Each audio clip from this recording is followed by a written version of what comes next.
Could we see the Denver Broncos maybe make a surprising move and use their best draft pick, their first round pick, on a defensive lineman in 2025? We're going to talk about that, break down the position group from last season, as well as ask some of our biggest questions about the defensive line here on today's episode, Locked on Broncos.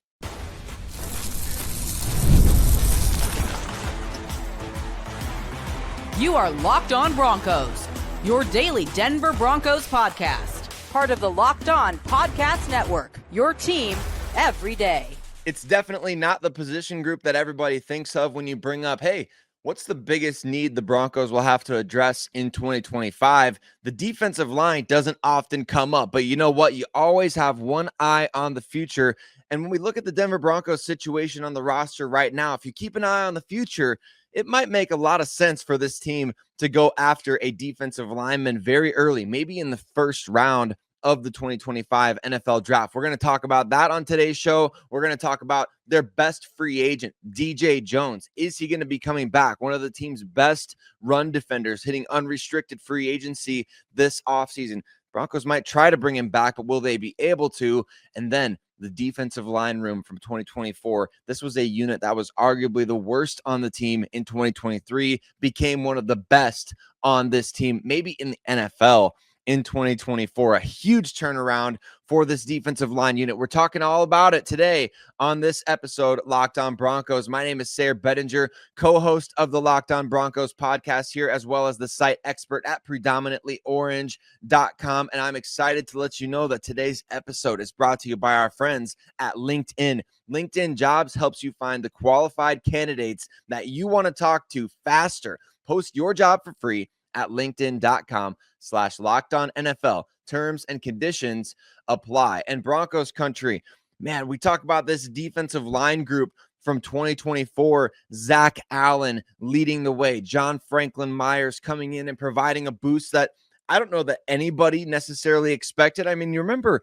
last offseason, we had a number of discussions about what the folks over at ESPN and Pro Football Focus were saying about this Denver Broncos roster and how they talked about this defensive line literally being the worst in the NFL. Well, I think it's safe to say that the Broncos proved them wrong. When you talk about Zach Allen specifically, the second team All-Pro and a snub of a second team. I mean, Zach Allen should have been first team All-Pro this past season, arguably the most disruptive interior defensive lineman in the entire NFL.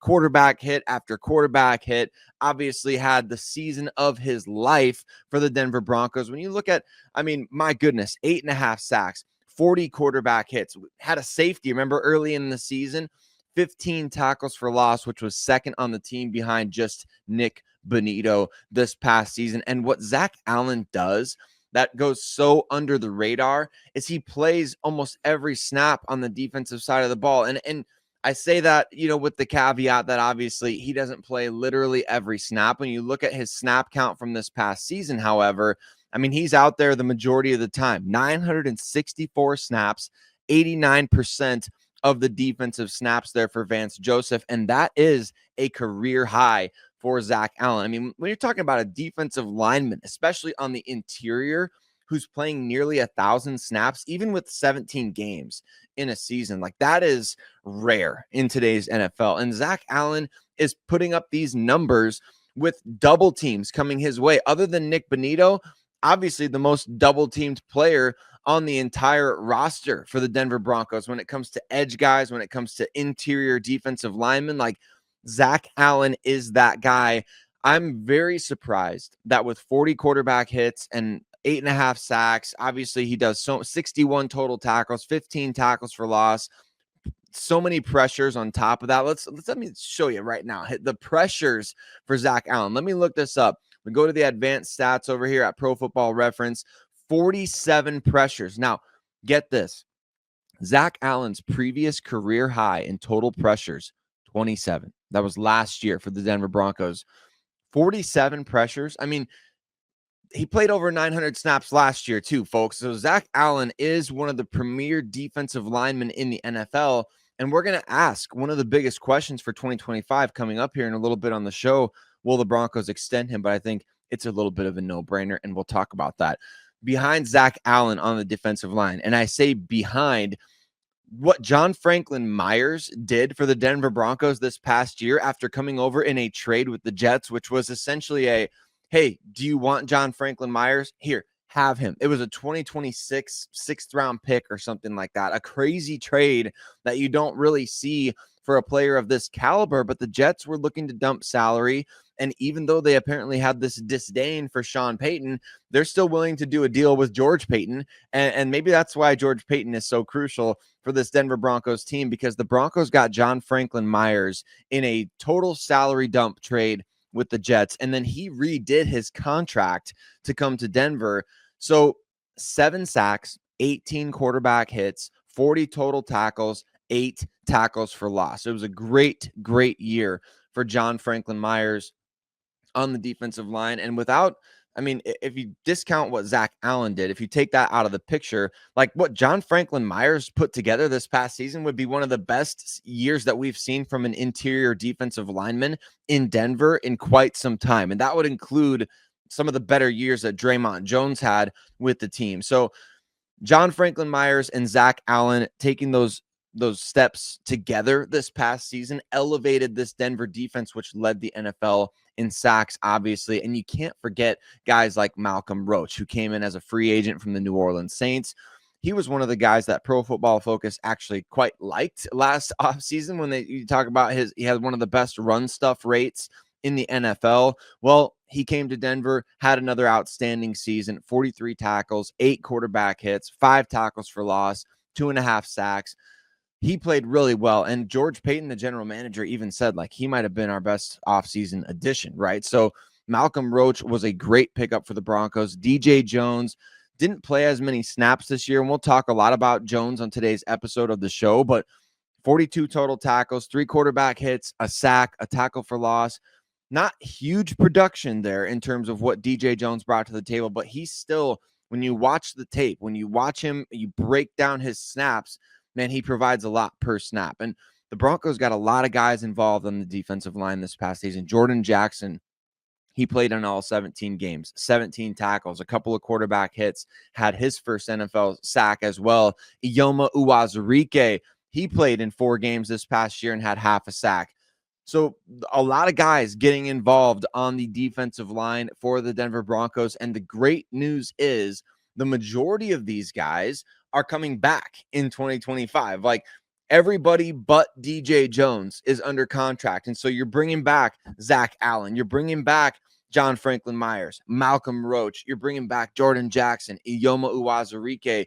And yet you still have a chance to really upgrade this roster on the defensive front. Now, what did we see late in the season from this defensive front? Like they got kind of bullied against the Buffalo Bills. So hopefully they take that personal going into the offseason. Hopefully this is something that they think about that game. They use that as a motivating factor all offseason long, because the Buffalo Bills whooped them up and down the field.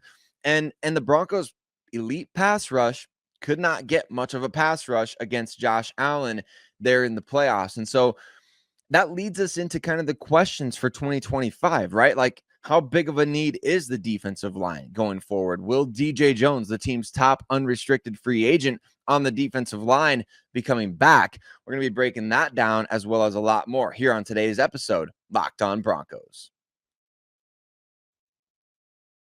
Today's show is brought to you by our friends over there at LinkedIn. As a small business owner, your work doesn't end when the clock hits 5. Your business is always on your mind, which means it's time to hire your partner that works just as hard as you do. You guys are busy. That's where LinkedIn Jobs comes in. When you clock out, LinkedIn clocks in, right? LinkedIn makes it easy to post your job for free, share it with your network, and get qualified candidates all in one place. How does it work? You post your job. LinkedIn's new feature, Post Your Job, can help you write job descriptions and then quickly get your job in front of the right people with deep candidate insights. And here's a pro tip. Add the hashtag hiring frame to your profile picture to double your reach to qualified candidates. It's no wonder that 72% of small businesses say that LinkedIn helps them find high quality hires. So post your job for free at linkedin.com/lockedonnfl. That's linkedin.com/lockedonnfl to post your job for free. Terms and conditions apply. One of the biggest questions for the Denver Broncos in the 2025 offseason is simply this: is DJ Jones coming back? And what does the team do if he doesn't, right? So, Broncos Country, we're going to be breaking that down on today's episode of the show. Once again, want to give a mile-high salute and say thank you to every single one of you everyday listeners out there who makes Locked On Broncos your first listen of the day every single day. For you everydayers, you know that your boys Cody and Sayre will have you covered all off season long with Denver Broncos news, content, coverage, and more. Hopefully in the near future, we'll be talking about some intriguing coaching hires, right, for the Denver Broncos after a weekend in which, we saw David Shaw go to the Detroit Lions. We heard about Darren Rizzi potentially coming to the Broncos as special teams coordinator. We're going to be talking about all those moves as soon as they become officially official here in the next handful of days and weeks upcoming. So make sure you're subscribed if you haven't done so already.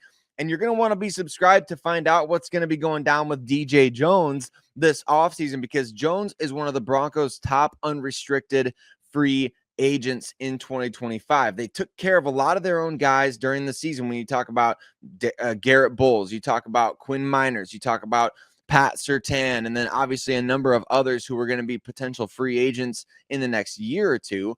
But DJ Jones is one of those players that he signed 3 years ago. His contract is already up from signing a 3-year deal, $30 million with the Denver Broncos back in the 2022 offseason. And when Jones came to Denver, he was coming off of a year in San Francisco in which he had 56 total tackles, 10 tackles for loss, and 3 quarterback hits. Now, in his final 2 years with San Francisco, let's point this out because this is really important. He had a total of 17 tackles for loss and 5 sacks, okay?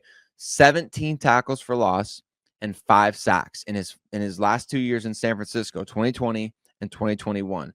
In Denver, in 3 seasons, DJ Jones has been very good. I don't want to diminish what DJ Jones has been. He's done a lot of different things for this team to help this defense get better and better.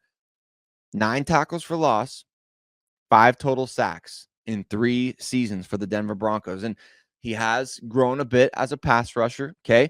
In San Francisco, his last 3 years there, he had a combined total of 8 quarterback hits. With Denver, he had 8 quarterback hits in his first 2 seasons, had 3 quarterback hits this past season. So there's improvement there. What you really needed to see, I think, from DJ Jones in order to justify that, maybe bringing him back even at a rate anywhere close to that 3 years, $30 million, is a lot more plays behind the line of scrimmage. Now, does he command a lot of attention when he's out there? Absolutely, he does. He played 465 snaps this past year, which is his lowest as a Denver Bronco. It is his lowest since 2020. The percentage of snaps that he played, 40%. That is the lowest that he's played since becoming a full-time starter in the NFL. In fact, it's the lowest percentage that he's played since 2018 when he was with San Francisco, and he only appeared in 10 games. And so DJ Jones obviously is one of those guys that he's become super effective in a more limited role on the defensive line. And frankly, that's true for a lot of guys on the defensive line. Like Zach Allen's of the world, like we mentioned, it's really rare to see defensive linemen playing nearly 90% of the snaps. So don't get too hung up on the fact that DJ Jones is playing 40%. But at the same time, when you talk about what he counts against the salary cap, playing less than 500 snaps is a little tougher to justify the price tag, right? And you hoped that DJ Jones could continue to develop that guy that we saw with 17 tackles for loss in his last 2 years with the 49ers. You hoped that he could continue to build on that, like continually be making plays behind the line of scrimmage. Does DJ Jones make a lot of plays that are just run stuffs, like 1 or 2 yards past the line of scrimmage? Absolutely. He makes plenty of plays. And when he, like I said before, he shows up consistently on the tape in terms of playing with leverage and being trustworthy and reliable on those early downs. I would say that Jones playing 40% of the snaps this past season has way less to do with his, inability, if you want to say it like that, or it's so much less of a thing about him and so much more of a thing about, hey, we got so many guys that need to play. Like Malcolm Roach has to play. John Franklin Myers, Zach Allen, those guys have to play. And then other guys, like we've got what we see with Vance Joseph oftentimes is that he's got these edge guys coming in and rotating as well. So there's only so many snaps to go around, right? And that's the way that you kind of have to look at it when it comes to the defensive line and playing on the interior specifically. These guys, keeping them fresh is good over the long haul of a 17-game season. Being able to bring pass rush, or being able to bring, it's like a hockey team, right? You can change lines out at any given time. It feels like the Broncos have that same type of luxury, right? They can change lines. They can say, all right, it's Benito and Allen and Franklin Myers and Cooper, and then we can change lines. We can go with Tillman, and we can go with Roach and Jones and, whoever else, Jonah Ellis. Like, they can change lines and be effective in that way. And Vance Joseph loves that luxury. And so I do believe the Broncos, and when it comes to the question of will DJ Jones return in 2025, I do believe the Broncos will have interest in bringing him back. Now, it is not going to be at the same rate at which we saw him get paid when he was a free agent from the 49ers, when he got $10 million average annual value from the Denver Broncos. That is not going to happen. I think you could slice that in half, right? Because he's playing 40% of the snaps. And unless he's going to go to a team that's saying, hey, we want you to play 65% of the snaps, that team's probably going to offer Jones more money. Maybe, Robert Saleh, the San Francisco 49ers, they need defensive line help. Maybe Jones makes it full circle and goes back there. I think he's going to draw interest from other teams. And the primary reason being, he's a really good player. And there's no question about it. And so Broncos country, I wouldn't be married to the idea that Jones is going to be back for 2025, although I do think that the team will want him back, right? And there's no question that they should want him back. The other big question this offseason, and it's not necessarily as pressing because, we're about a month and a week away from free agency at this point. So that the situation with Jones is going to reach a boiling point sooner or later. The situation with Zach Allen and an extension. Will the Broncos give Zach Allen a contract extension in the 2025 offseason? It's probably smart to do so, isn't it? Because obviously you don't want him to test free agency in 2026. You don't want him to get to free agency and well, okay, now all of a sudden the market value is going to creep way up. The Broncos are going to take care of their own. The Broncos are going to take care of the guys who are doing things the way that they want them to be done. They've already invested in Zach Allen. They renegotiated a bit of his contract this past year to free up some salary cap space. So he's not going anywhere anytime soon. And I think that an extension will be in the works. Absolutely. And you have to keep a guy like this around, right? How can you say, well, we'll see what happens? Like, the Broncos bought into Zach Allen as an ascending player when he was coming from the Arizona Cardinals in 2023. Now he's ascended into an all-pro player. Like, make no mistake about it, the second team all-pro distinction that he got this past year, like, that's going to be ignored when it comes to the contract negotiations. He played like a first team all-pro. He's going to get paid like a first team all-pro. And I think that's probably going to happen more towards the summer training camp, maybe the start of the regular season. I don't think you need to kind of, and the Broncos could very well surprise all of us and be like, all right, let's look at Zach Allen's cap hit right now, because obviously that matters in this conversation. Like, with Zach Allen's total money, you don't have to worry about the Broncos making a rash decision here. They don't. It's going to cost you $20 million a year. Let's say that, to bring him back at a minimum on a new contract. But when you look at his cap hit for this coming season, $19.825 million in a salary cap hit. He has 3 void years beyond this year, which is just a bonus that's, rolling into void years. So when you add void years to a player's contract like that, I think it kind of means that you want to bring them back, or you want to keep them around. Like, you're kicking the can forward like that. And the Broncos had to do that because of the Russell Wilson situation.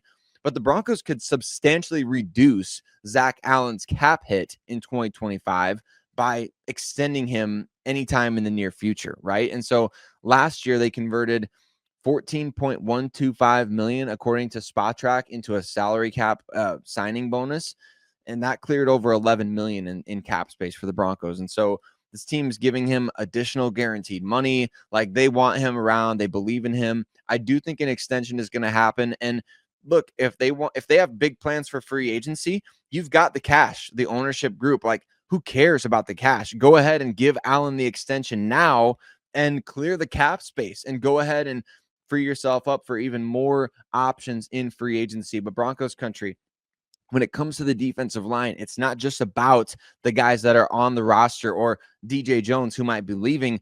It's about the 2025 NFL draft, where interior defensive line in specific might be the strongest position group in this class, might be the best bang for your buck, and might be the direction the Denver Broncos head with their first round pick. We're going to talk about it. Could they make a shocking move and use their top pick in the 2025 NFL draft on the defensive line? We got all that coming up on today's episode, Locked On Broncos.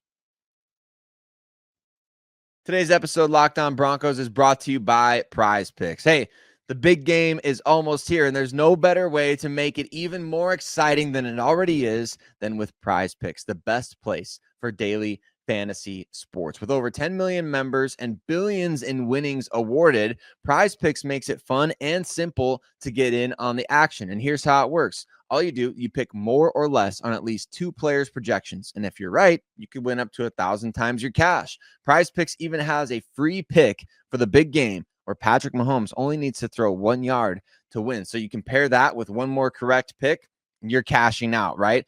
This week, I'm looking at the board and I'm selecting, I think I'd take more for Travis Kelce. You don't think Patrick Mahomes is going to get the ball to Travis Kelce in this game, right? I'm going more on receiving yards.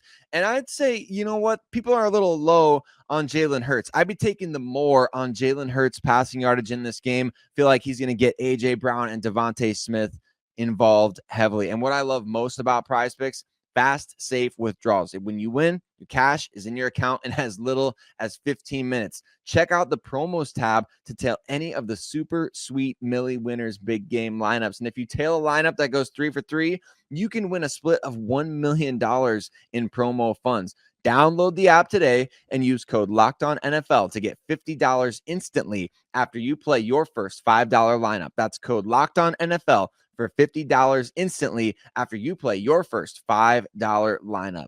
PrizePicks, run your game. Today's show is also brought to you by our friends at Gametime.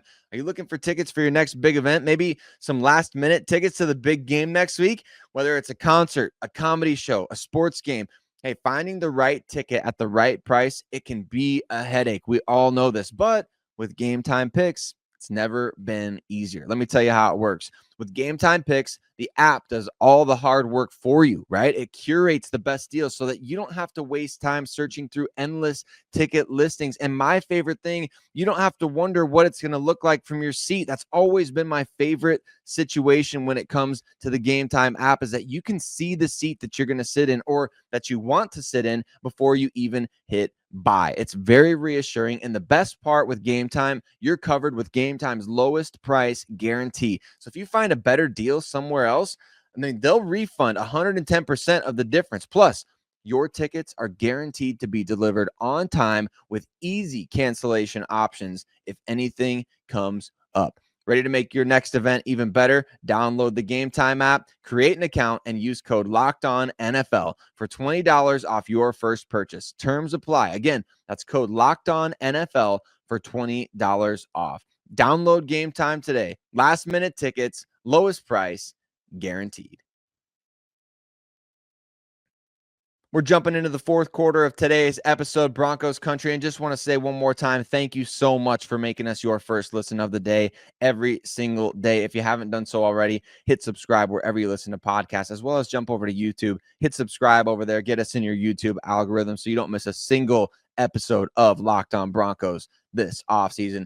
Could the Broncos make a shocking move on the defensive line here in 2025? Well, obviously, it remains to be seen. There's a lot of time between now and the NFL draft, a couple of months at this point, so it's going to go fast. But one of the topics that's being discussed pretty heavily amongst Broncos country is is the smartest play in the 2025 NFL draft to take from the best position group, which is the interior defensive line. And for Broncos country, the discussion all offseason has centered around mostly like, hey, we got to get offensive playmakers. We got to help out Bo Nix. But we all know that in addition to the playmakers helping Bo Nix, having a defense that's going to get off the field quickly and give you extra possessions as an offense, that can be equally as effective, right? I mean, that's what the offense wants and needs more than anything. You want snaps, you want possessions, you want to win time of possession. And you win time of possession by having a good defense that can get off the field quickly. How do you establish a great defense as quickly as possible? You elevate the level of talent on the defensive front. Cody and I talked about that all offseason in 2024, that if the Broncos could raise the floor on the defensive line, which they absolutely did by bringing in John Franklin Myers, Malcolm Roach, if you can raise the floor on the defensive line, you set yourself up in the NFL to be competitive in just about every game. And when I say competitive, I mean you're going to keep it close, because if teams can't run the ball on you, if you rush the passer, like, you're going to be able to stay in games more often than not. But if you're getting gashed on the ground, if you can't get a pass rush, it doesn't matter how good your playmakers are on offense. Just ask the Cincinnati Bengals this past year, who missed the playoffs entirely. So look, I think with the Denver Broncos on the defensive line, it would seem like adding, a strength to a strength by using a first-round pick on the defensive line. But at the same time, it makes a lot of sense, because nobody on this roster right now is under contract beyond 2025. That includes Zach Allen. That includes John Franklin Myers, Malcolm Roach, all the guys who are going to play massive, massive roles in 2025. They are free agents in 2026. The Broncos are going to have to take care of that, and I believe that they will. I believe we'll see some extensions handed out this offseason, and guys will be brought back, so we don't need to worry about it. But I do believe, because of the way that the NFL works, one of the most expensive positions to pay, it's the interior defensive line. That's why you're seeing guys like Quinn Miners now get $20 million a year on the interior offensive line, because teams are finding and discovering, hey, we can get these game wreckers up the middle. And now teams are paying more to have the guys who can stop the game wreckers up the middle, right? And so the Broncos know that they have something special on the defensive line. There's no question about it. But when it comes to the NFL draft, you always have to keep one eye on the future, not just the present, right? You don't always just draft for your most immediate need. And right now, defensive tackle doesn't seem like an immediate need for the Denver Broncos, but I think you have to lump it up there with some of the immediate needs because of how drastic that will change in 2026. You do not want to be caught with, for lack of a better term, you don't want to be caught with your pants down after 2025. You get to the 2026 offseason. Let's just say you didn't get an extension done with Zach Allen. He's going to test free agency, or he's going to at least, threaten to test free agency. You didn't get an extension done with John Franklin Myers or Malcolm Roach. All these guys are going to be gone. They're going to hit free agency. That's kind of worst case scenario. But what happens if you pass on this interior defensive line class in 2025 when you had a chance to get somebody special? Now, I'm not saying that the Broncos should for sure take a defensive tackle round one, but I'm saying that if that's the deepest position group with top-end talent, that's the thing that you got to consider here, is that the guy that you might get at tight end at pick number 20 might be way lower on your big board than the guy that's at defensive tackle, right? So you've got to consider 2025 and 2026 needs when it comes to using your premium assets in the NFL draft. And interior defensive line, make no mistake about it, that is a need for 2026 and beyond. And if the Broncos can get a stud on a rookie contract there, might be a no-brainer for general manager George Paton. And so, Broncos country, we want to know your thoughts too. Let us know. Sound off on YouTube. Let Cody and I know on Twitter. What are your thoughts about, should the Broncos use a first-round pick on the defensive line in 2025? Maybe a second-round pick as well. That could be,